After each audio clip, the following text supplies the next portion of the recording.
Hello, my name is Leanna Harris. I work with instructional coaches, school administrators, teachers, and students on student-centered coaching with Diane Sweeney Consulting.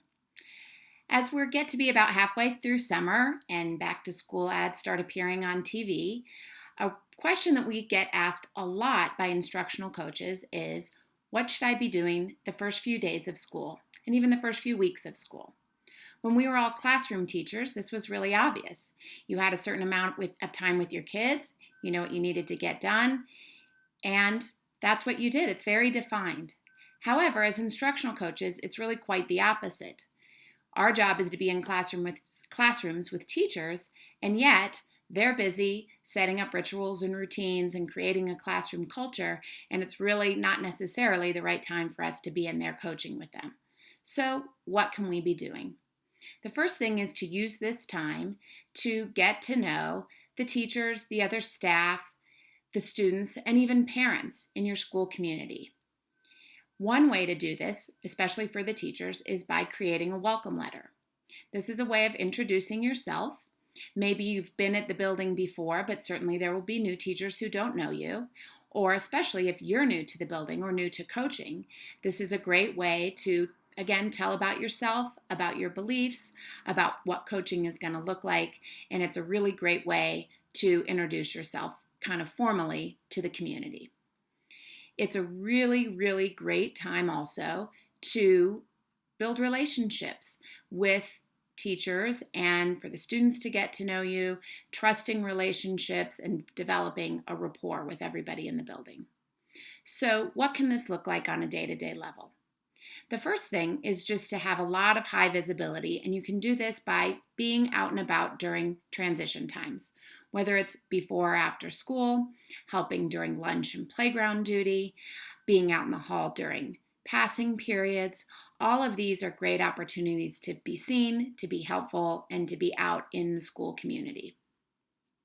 Another option is to help many teachers who have beginning of the year assessments that they need to be doing.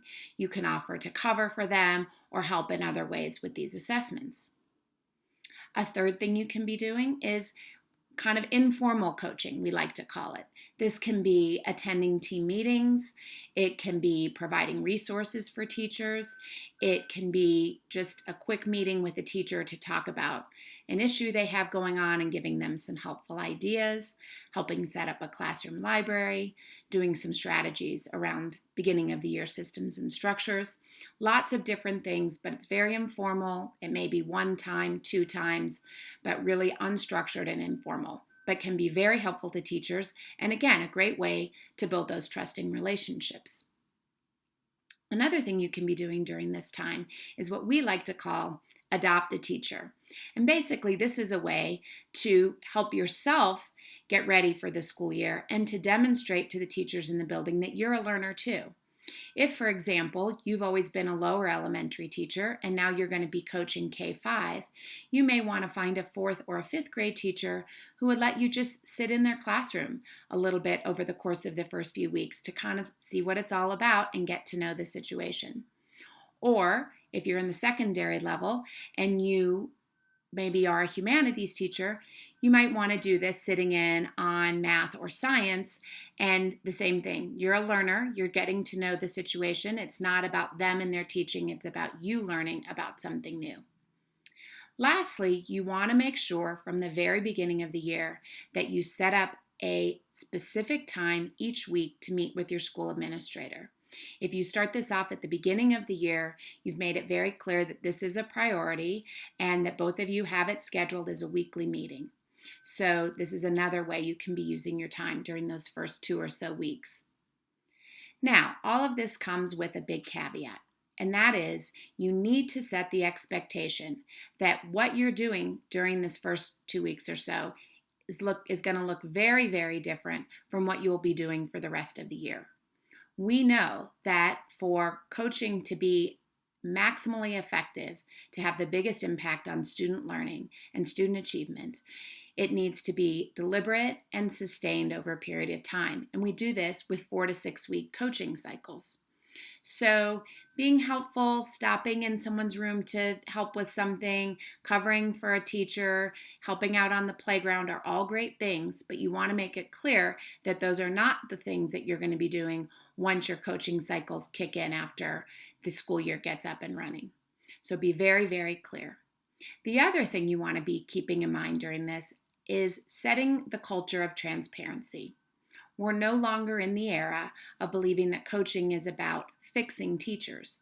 We want to make the message very clear that coaching is for everybody and everybody's students can benefit.